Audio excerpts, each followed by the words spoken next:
Hi guys, দেখো আজকে জামাই ষষ্ঠী। আজকে আমাদের বাড়িতে ফল কাটা হচ্ছে, সবাইকে দেওয়া হবে। এই জামাইকে মা ষষ্ঠী ফোঁটা দিচ্ছে, ষষ্ঠী পুজো করিয়ে এসছে, ফোঁটা দিয়ে এখন জামাইকে প্রসাদ দিচ্ছে। মায়ের আজকে সারাদিনই উপোস। জামাইকে ষষ্ঠী ফোঁটা দিয়ে এখন আমার ছেলেকে ফোঁটা দিচ্ছে, ছেলেকেও ফোঁটা দিয়ে প্রসাদ খাওয়ানো হবে।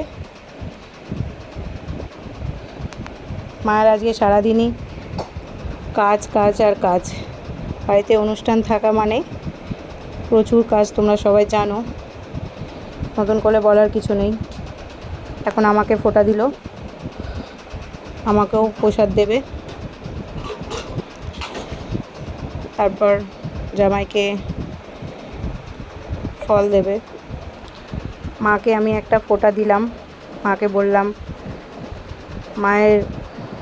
মা মানে আমার দিদু সে বেঁচে নেই আর আমার ঠাকুমাও বেঁচে নেই, তাই আমি মাকে ফোঁটা দিলাম। আর এটা বাবাকেও আমি ফোঁটা দিলাম। বাবারও শাশুড়ি বা মা ওনারা কেউই বেঁচে নেই, তাই আমি ফোঁটা দিলাম মা বাবাকে। এখন মা জামাইকে ফল আর মিষ্টি দিচ্ছে। একটা প্লেটে পুরো ফল সাজিয়ে দেওয়া হয়েছে, প্রায় 8-9 রকমের ফল সাজিয়ে দেওয়া হয়েছে, আর একটাতে 7 রকমের মিষ্টি সাজিয়ে দেওয়া হয়েছে। এটা জামাই শাশুড়িকে গিফট দিচ্ছে। মা একটু খাইয়ে দিল জামাইকে। এখন জামাই বসে বসে ফল আর মিষ্টি খাবে। তারপরে মা আমার ছেলেকেও ফল দিয়েছে। আমরা সবাই মিলেই একসাথে ফল আর মিষ্টি খেলাম। এখন দেখছেন আমার ছেলেকে ফল দিল। আমার ছেলে মাঝখানে একটু বাবার মিষ্টির থালাটা নিয়ে নিয়ে আবার বাবাকে দিয়ে দিল। দেখলো না, আমাকেও তো একটা ফলের বাটি দিয়েছে বলে আবার বাবাকে মিষ্টির প্লেটটা দিয়ে দিল। মা একটু কলা খাইয়ে দিল ছেলেকে, তারপর আমাকেও দিয়েছে ফল, আমাকেও খাইয়ে দিল, ভাইকেও দিয়েছে।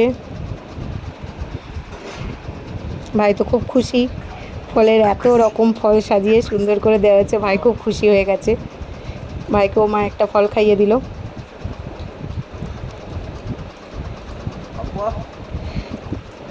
তারপরে মাকে বললাম, তোমাকে কে খাইয়ে দেবে, আমি একটু খাইয়ে দিই। আমি মাকে ফলটা দিলাম আর মাকে আমি খাইয়ে দিলাম। এরপর তো নেক্সট স্টেপ দুপুরে লাঞ্চ। মা আর আমি ষষ্ঠী পুজোর জন্য তো উপোস ছিলাম, তো ষষ্ঠী ফোঁটা দেওয়ার পর আমরা দুজনেই ফল মিষ্টি একটু খেয়েছি। খাওয়ার পর এবার মাকে তো দুপুরে আমরা না খেলেও বাকি বাড়ির জামাই খাবে, আমার ছেলে খাবে, ভাই খাবে, আমার বাবা খাবে, তাই মা আবার দুপুরে রান্নাবান্না নিয়ে তোড়জোড় শুরু করে দিল। রান্নাতে হয়েছিল মাছের মাথা দিয়ে মুগের ডাল, 5 রকমের ভাজা, আলু ফুলকপি দিয়ে চিংড়ি মাছের তরকারি, আর কাতলা মাছের কালিয়া, আর আমরা চাটনিও বানিয়েছিল। মা রান্নাবান্না সেরে জামাইকে সুন্দর করে সাজিয়ে দুপুরবেলা খেতে দিল। তো জামাই খেতে বসে পড়েছে দুপুরবেলা। খাওয়া দাওয়ার পর্ব মিটে আমাদের জামাই ষষ্ঠী শেষ হলো। আমাদের ভিডিও কেমন লাগলো আপনারা দেখে জানাবেন। ভালো লাগলে লাইক, কমেন্ট, সাবস্ক্রাইব করে দেবেন। Thank you.